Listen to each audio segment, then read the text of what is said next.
کہ سب سے پہلے اول ما خلق اللہ نوری، میرے نبی کریم صلی اللہ علیہ وسلم فرماتے ہیں کہ سب سے پہلے اللہ نے میرے نور کو تخلیق کیا اور پھر میرے نور کے 4 حصے کیے، ان میں سے ایک حصے سے حضرت آدم علیہ السلام کو بنایا، پھر حضرت آدم علیہ السلام کے نور سے تمام انبیاء کو بنایا، اور پھر میرے دوسرے اور تیسرے اور چوتھے نور کے حصے سے اللہ نے لوح کو بنایا، عرش کو بنایا، اور پوری کائنات اور ساری مخلوقات کو بنا دیا۔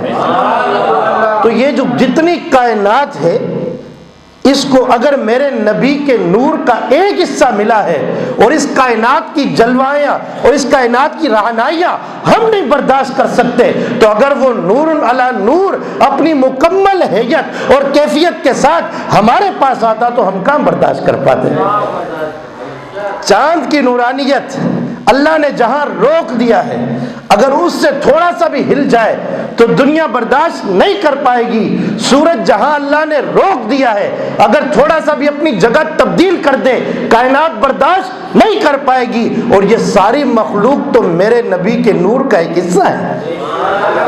تو اگر میرے نبی کو اللہ نے اپنا اصلی کیفیت یعنی نور علی نور کیفیت میں دنیا میں بھیجا ہوتا تو ہم نہیں برداشت کر پاتے۔ لہٰذا یہ رعایت ہمارے لیے ہے کہ اللہ نے اپنے نور علی نور نبی کو ہمارے پاس جب بھیجا تو بشری صورت میں بھیجا۔ تو لہٰذا سوچنے کی بات ہے کہ یہ جو بشری صورت ہے یہ ہمارے لیے ہے، ہماری رعایت کی گئی۔ ایسا نہیں ہے کہ نبی کریم صلی اللہ علیہ وآلہ وسلم ہم جیسے ہو گئے، جیسے کہ نعوذ باللہ چند لوگوں نے لکھا کہ وہ تو بڑے بھائیوں جیسے ہیں، ان کا رتبہ تو ایسا ہے جیسے کہ بڑے بھائی ہوں۔ تو ہمیشہ یاد رکھیں کہ بڑے بھائی نہیں ہو سکتے، کیونکہ صحابہ اکرام جن کے بارے میں نبی کریم صلی اللہ علیہ وآلہ وسلم نے فرمایا کہ میرے صحابی اگر ایک مد گندم اللہ کی راہ میں صدقہ کر دیں اور تم احد پہاڑ کے برابر سونا اللہ کی راہ میں خرچ کر دو تو میرے صحابہ کا ایک مد گندم اللہ کی راہ میں خرچ کر دینا زیادہ فیکیت رکھتا ہے، زیادہ اہمیت کا حامل ہے۔ لیکن ان صحابہ سے میرے مصطفیٰ کہہ رہے ہیں کہ ایکم مثلی، تم میں کون ہے جو میری مثل ہو؟ جب صحابہ کے درمیان کوئی میرے مصطفیٰ جیسا نہیں ہو سکتا تو ہمارے درمیان ہمارے بڑے بھائی جیسے میرے مصطفیٰ کیسے ہو سکتے ہیں؟ تو لہٰذا عقل پہ پڑے پردوں کو دور کرنے کی ضرورت ہے اور مصطفیٰ کریم کے مقام اور مرتبے کو اپنے سامنے رکھتے ہوئے ان کی شان بیان کرنے کی ضرورت ہے۔ اور وہ شان کیا ہے کہ ایک موقع پر میرے نبی کریم صلی اللہ علیہ وآلہ وسلم نے میرے نبی کریم صلی اللہ علیہ وآلہ وسلم سے حضرت جابر نے پوچھا کہ یا رسول اللہ، سب سے پہلے تخلیق کیسے وجود میں آئی؟ کائنات کا وجود کہاں سے شروع ہوا؟ تو میرے مصطفیٰ کریم صلی اللہ علیہ وآلہ وسلم نے فرمایا یا جابر ان اللہ تعالی قد خلق قبل الاشیاء نور نبیک من نوری۔ اے جابر اگر پوچھنا چاہتے ہو تو سنو، سب سے پہلے اللہ عز و جل نے آپ کے نبی کے نور کو اپنے نور سے پیدا کیا ہے۔ سب سے پہلے اللہ نے اپنے نور سے آپ کے نبی کو پیدا کیا۔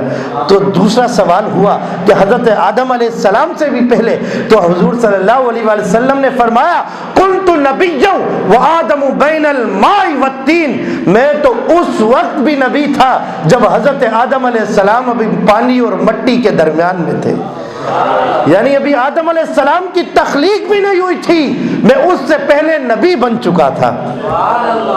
تو میرے مصطفیٰ کریم صلی اللہ علیہ وآلہ وسلم نور علی نور ہے، لیکن ہمارے پاس چونکہ بشری صورت میں آئے ہیں۔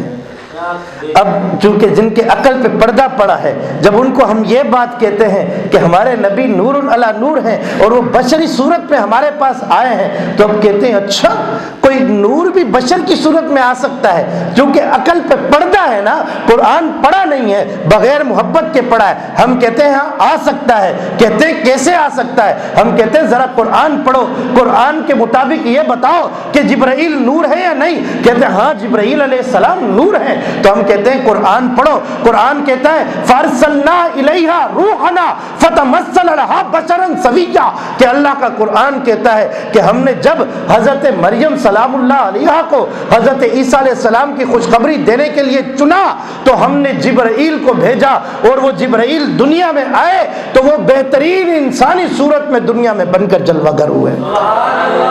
تو جبرائیل تو نور علی نور ہے نا, جبرائیل بھی نور ہے, نورانی فرشتہ ہے.